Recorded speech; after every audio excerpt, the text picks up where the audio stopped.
ನಿಮಗೆ ಗೊತ್ತಾ, ಇತ್ತೀಚೆಗೆ ನಮ್ಮ ಶರೀರದ ರೋಗ ನಿರೋಧಕ ಶಕ್ತಿ ಅಂದರೆ ಇಮ್ಯುನಿಟಿ ಕ್ರಮೇಣ ಕಡಿಮೆ ಆಗ್ತಾ ಬರ್ತಾ ಇದೆ. ಇದಕ್ಕೆ ಒಂದು ಮುಖ್ಯ ಕಾರಣ ನಾವು ಸೇವನೆ ಮಾಡ್ತಿರುವಂಥ ಹಾಲಿನ ಉತ್ಪನ್ನಗಳಾದ ಮೊಸರು, ಬೆಣ್ಣೆ, ತುಪ್ಪ, ಪನ್ನೀರು ಮತ್ತು ಚೀಸ್. ನಮ್ಮ ದೇಹದ ರೋಗ ನಿರೋಧಕ ಶಕ್ತಿಯನ್ನು ಹಾನಿ ಮಾಡುವಂಥ ವೈರಸ್ಸು, ಬ್ಯಾಕ್ಟೀರಿಯಾ, ಫಂಗಸ್ಸು ಮುಂತಾದ ಸೂಕ್ಷ್ಮಾಣುಜೀವಿಗಳನ್ನು ಎದುರಿಸುವಂಥ ಶಕ್ತಿಯನ್ನು ನೀಡೋದ್ರಲ್ಲಿ ಹಾಲಿನಲ್ಲಿ ಸಿಗುವಂಥ ಲ್ಯಾಕ್ಟೋಫೆರಿನ್ ಪ್ರೋಟೀನ್ ತುಂಬ ಸಹಾಯಕಾರಿ. ಇದರ ಪ್ರಮಾಣ ವಿದೇಶಿ ಹಸುಗಳಾದ HF ಮತ್ತು ಜರ್ಸಿಯಲ್ಲಿ 40ರಿಂದ 90 ಮೈಕ್ರೋಗ್ರಾಮ್ ಪರ್ ಮಿಲಿಲೀಟರ್ ಇಷ್ಟು ಮಾತ್ರ ಇರುತ್ತೆ. ಕಾರಣ ಇಷ್ಟೇ, ವರ್ಷದ 365 ದಿವಸದಲ್ಲಿ ಇವುಗಳು 120ರಿಂದ 130 ದಿವಸಗಳ ಕಾಲ ಕಾಯಿಲೆ ಬಿದ್ದಿರ್ತವೆ. ಅಂಥ ಸಮಯದಲ್ಲಿ ಇವುಗಳಿಗೆ ನಿರಂತರವಾಗಿ ಕೊಡುವಂಥ ಟ್ರೀಟ್ಮೆಂಟಿಂದ ಇವುಗಳ ಬಾಡಿಯಲ್ಲೇ ಇಮ್ಯುನಿಟಿ ಕಡಿಮೆ ಇರುತ್ತೆ. ಅದೇ ಹಾಲಿನಲ್ಲೂ ಕಾಣಿಸ್ಕೊಳ್ಳುತ್ತೆ.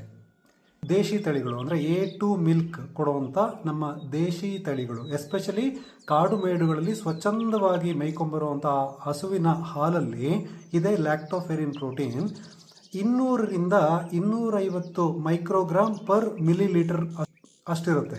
ಕಾರಣ ಇಷ್ಟೇ, ವರ್ಷದ 365 ದಿವಸಗಳಲ್ಲಿ ಇಂಥ ಹಸುಗಳು ಅಂದರೆ ನಮ್ಮ ದೇಶಿ ಹಸುಗಳು ಕಾಯಿಲೆ ಬೀಳುವಂಥ ಪ್ರಮಾಣ ಕೇವಲ 4ರಿಂದ 5 ದಿನಗಳು ಮಾತ್ರನೇ. ಇನ್ನೊಂದು ಮುಖ್ಯವಾದ ವಿಷಯ, ವಿದೇಶಿ ಹಸುಗಳ ಹಾಲಿನಲ್ಲಿರುವಂಥ A1 ಪ್ರೋಟೀನ್. ಇದು ನಮ್ಮ ಜೀರ್ಣಾಂಗ ವ್ಯವಸ್ಥೆಯಲ್ಲಿ ಬೀಟಾ ಕ್ಯಾಸೋಮಾರ್ಫಿನ್ 7 ಅಂದರೆ BCM7 ಅನ್ನುವಂಥ ಬಯೋಆಕ್ಟಿವ್ ಪೆಪ್ಟೈಡ್ ಆಗಿ ಬದಲಾಗುತ್ತೆ.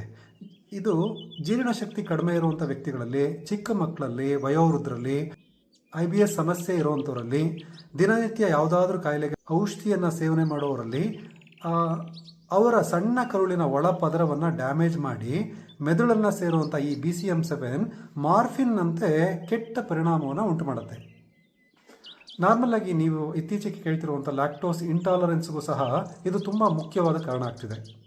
A2 ಹಾಲಿನ ಬಗ್ಗೆ ವಿದೇಶಗಳಲ್ಲಿ ಇತ್ತೀಚೆಗೆ ಅವೇರ್ನೆಸ್ ಜಾಸ್ತಿ ಆಗ್ತಿದೆ. ನಮ್ಮ ದೇಶಿ ತಳಿಗಳು ಪ್ರಪಂಚದ ಮೂಲೆ ಮೂಲೆಗೂ ತಲುಪ್ತಾ ಇದ್ದಾವೆ.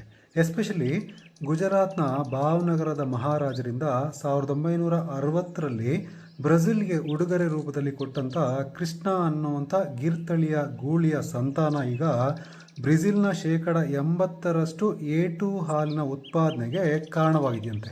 ವಂಡರ್ ಬುಲ್ ಅಂತಲೇ ಬ್ರೆಜಿಲ್ನ ಮನೆಗಳಲ್ಲೂ ಫೇಮಸ್ ಆಗಿರುವಂಥ ಈ ಕೃಷ್ಣ ಅನ್ನುವಂಥ ಬುಲ್ಲು ಬ್ರೆಜಿಲ್ನ ಕರೆನ್ಸಿ ಮತ್ತು ಸ್ಟ್ಯಾಂಪಲ್ಲೂ ವಿಶೇಷವಾದ ಸ್ಥಾನವನ್ನು ಪಡ್ಕೊಂಡಿದೆ. ವಿದೇಶಿಯರೆಲ್ಲ ನಮ್ಮ ದೇಸಿ ತಳಿಯ ಹಸುಗಳನ್ನು ಆಧರಿಸ್ತಿರುವಂಥ ಈ ಸಮಯದಲ್ಲಿ ಭಾರತೀಯರಾಗಿರುವಂಥ ನಾವು ಇನ್ನೂ ವಿದೇಶಿ ಹಸುವಿನ ಹಾಲಿನ ವ್ಯಾಮೋಹಕ್ಕೆ ಸಿಗಾಕೊಂಡಿರೋದು ಎಷ್ಟು ಪ್ರಸ್ತುತ.